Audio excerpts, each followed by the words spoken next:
Hey guys, this is your host Thomas Tyree here from On the Hot Podcast. Today I have some bonus content for you guys. The bonus content we'll be covering today will be in the sport of MMA inside the UFC world. In today's bonus segment, I'll be sharing my fight prediction on the fight that will be taking place tomorrow on the UFC Saudi Arabia card for the main event slot. A middleweight fight that will be taking place between Israel Adesanya and Imavov, excuse me. So I can't pronounce his first name, so I'm not going to butcher his last name, Imavov. But that's going to be the fight that takes place in the main event of the UFC Saudi Arabia card that could have some UFC implications for the middleweight division in the calendar year of 2025. So these are the following storylines I have heading into this fight. Can Israel Adesanya climb back into title contention? Now, this is a big what if at this particular point of Israel Adesanya's career. He has hit a roadblock, and this is his first time since 2019 that Israel Adesanya is stepping into a UFC octagon where he's not having a UFC middleweight championship fight. That's how clutch, that's how great, that is how pivotal that Israel Adesanya has been at this middleweight division. He's been on top for a long time, and when you have your first fight in 6 years, that's not a world title fight. That shows how much you've conquered this division. In my opinion, Israel Adesanya is the second best middleweight of all time behind Anderson Silva. So, and that brings me to my next question: Does Israel Adesanya still have it in the UFC? Because if you look at the ups and downs that Israel Adesanya has had the last 3 times he stepped in the octagon, you look at the spring of 2023 where he knocked out Alex Pereira, his kryptonite in MMA and in kickboxing. He finally defeated Alex Pereira and knocked him out to become the middleweight champion again. You fast forward to the fall of 2023 and he got dismantled and dominated for 5 rounds against Sean Strickland to lose the middleweight title. And in my opinion, it goes down as one of the biggest upsets in UFC history. Then you fast forward to the summer of 2024 last year, where he got the title opportunity once again and lost by the hands of Dricus Du Plessis and suffered his first submission loss in his UFC career. So now we have to see if Israel Adesanya still has it, because this is going to tell us a lot, win or lose. But based off his performance, can he still hang with some top-tier competition in the middleweight division? Imavov might not be the best contender in this middleweight division, but he's nothing that you can go in the octagon and sneeze at. You got to come with your A game, and we're going to see if Israel Adesanya, win or lose, is still that bad man that he once was that conquered the middleweight division a few years ago. And last but not least, is Imavov ready for this big-time moment? Now, Imavov has been waiting a long time for the big-time fights at the middleweight division. He's climbed up the ranks, and he now finds himself in the biggest fight of his UFC career, fighting a 2-time middleweight champion, Israel Adesanya, and the main event of this UFC Saudi Arabia card.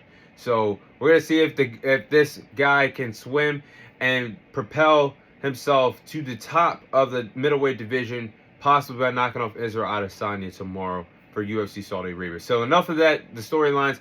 Let's get into the tail of the tape here. Starting off with Imavov. Imavov he has 15 wins, 4 losses to his resume, 6 victories come away of a knockout, 4 submission victories. Currently the 5th ranked middleweight contender in the UFC today. Stands at 6'3" and has a reach of 75 inches. Then I'm looking at Israel Adesanya.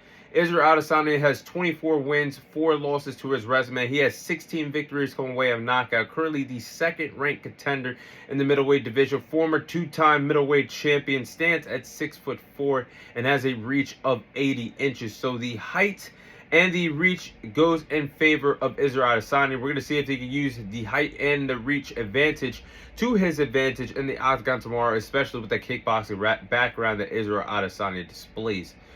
So these are the following game plans that I have for these respective fighters to follow if they want to walk out in the main event of UFC Saudi Arabia with a big-time win and possibly propel themselves into middleweight championship contention for the calendar year 2025. Starting off with Imavov. Now, Imavov, he's going to have to land some takedowns and tap into that wrestling game plan against a dangerous striker and a dangerous kickboxer, Israel Adesanya. And Imavov, he's got 4 victories come away submission. He's actually a really good grappler, a really good wrestler, and he's pretty good on the ground. I think if he could do that, land the takedowns on Israel Adesanya, take the fight to the ground.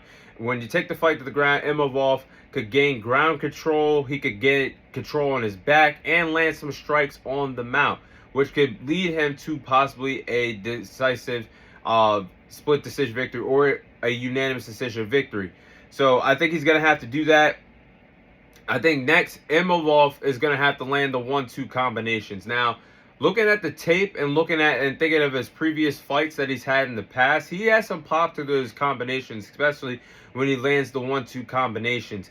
And he has to believe in himself standing on the ground against a world-class athlete, a world-class athlete and a world-class fighter like Israel Adesanya, whose bread and butter is keeping the fight standing because of that dangerous, explosive kickboxing background that he possesses. So the 1-2 combinations are definitely going to be something that Imavov is going to have to do if he wants to keep Israel Adesanya off of him and not have Israel Adesanya walk him down in that octagon. He's got to fight fire with fire. And the 1-2 combinations that he has some pop to and does have some power, landing the strikes with 6 knockout victories, he should do that against Israel Adesanya. And last but not least, I think it's going to be important for him to fight on the outside against Israel Adesanya. If Imavov, if he spends too much time fighting on the inside, that could be his downfall for the fight. I think he needs to fight on the outside as much as possible so he doesn't entertain what Israel Adesanya wants to do a lot, which Israel Adesanya likes to fight his opponents on the inside to possibly land some strikes, some significant strikes, or some leg strikes to slow their opponent down. So I think if he wants to go in there and fight in the inside against Israel Adesanya, he could possibly get clipped, hurt, wobbled, and possibly be on a receiving end of a dangerous knockout finish. So those are the game plans that I have for Imavov. Now for Israel Adesanya, I think Israel Adesanya is going to have to be patient here. Now Israel Adesanya has done it all. He's seen it all at this middleweight division. Look at all the opponents, the all-time greats that he's gotten into in the octagon and middleweight. Anderson Silva, Robert Whittaker, Alex Pereira, Sean Strickland. I mean, the list goes on and on. The great opponents that Israel Adesanya has been in the octagon with.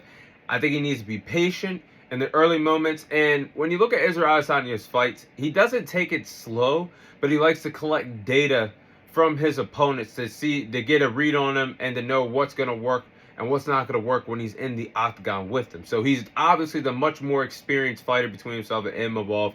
Imavov was getting his first big break in the UFC compared to one of the greatest middleweight champions of all time. He should be in no rush to figure out the game plan for Imavov in a 5-round fight that will take place in the main event of the UFC Saudi Arabia. Now, next, Israel Adesanya's got to tap into the kickboxing background. Now, he's one of the most dangerous kickboxers that the UFC has ever seen, and one of the most explosive and dangerous strikers in UFC history. So he's got to use his striking. He's got to use his striking skills, land the leg kicks to hurt and slow down Imavov. And that, if he could do that, that's going to lean towards him winning this fight. And last but not least, he's got to take Imavov to the deep waters and drown him. Like I just said, Israel Adesanya has been here before on the big-time stages in the 5-round fights. And I'm not saying Imavov has not been a part of 5-round fights, but again, this goes to my point that Israel Adesanya has way more experience than Imavov, and he has experience over him. And I've seen Imavov in the past look fatigued in some of the fights as the later rounds go on, which isn't something that you don't want to do, because as your competition gets better, you can't afford to be fatigued or tired or not know how to dig down deep into that cardiovascular gas tank when it matters most. If you look back at his fight against Brendan Allen, that's for example that he had in the fall. That was a 3-round fight, but Imavov was gassed, he was fatigued. And who knows, if that fight went on with Brendan Allen for another 2 rounds, who knows if he would have won that fight, because he was gassed and didn't have much left to offer. If the longer the fight goes on, I think it favors Israel Adesanya to pick up the win.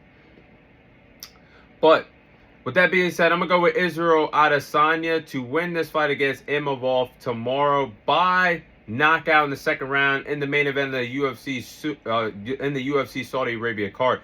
So I think Israel Adesanya is going to use his kickboxing background to win the fight tomorrow against Imavov. Israel Adesanya is one of the most dangerous kickboxers / strikers that the UFC has ever seen. He's going to land some significant strikes, punching wise, and I think he's going to land some stiff leg kicks to slow down Imavov, to slow him down, and he could move around gingerly in the octagon depending on the shots that he takes from Israel Adesanya tomorrow. But I just trust Israel Adesanya's experience against Imavov, and in the past, when I've seen Imavov fight, I've seen him get fatigued as the later rounds go on. Again, an example of this is when he fought Brendan Allen on a UFC Fight Night card in September or the fall time, and it was only a 3-round fight, and he got fatigued. So that is a problem. I think the fight, the later, as deep as the fight goes on, the longer the fight goes on, it favors Israel Adesanya, who has the experience on these big-time stages, on these big-time platforms. And I think Israel Adesanya is going to make easy work of Imavov tomorrow to get the knockout victory in the second round and possibly climb his way back up to the middleweight division for in the championship standings in the UFC. But that is my Israel Adesanya versus Imavov fight prediction. That is all the time I have for you guys today. Thank you guys for watching. Thank you guys for listening. This is your host, Thomas Tyree, signing off, and I'll see you guys on next week's episode.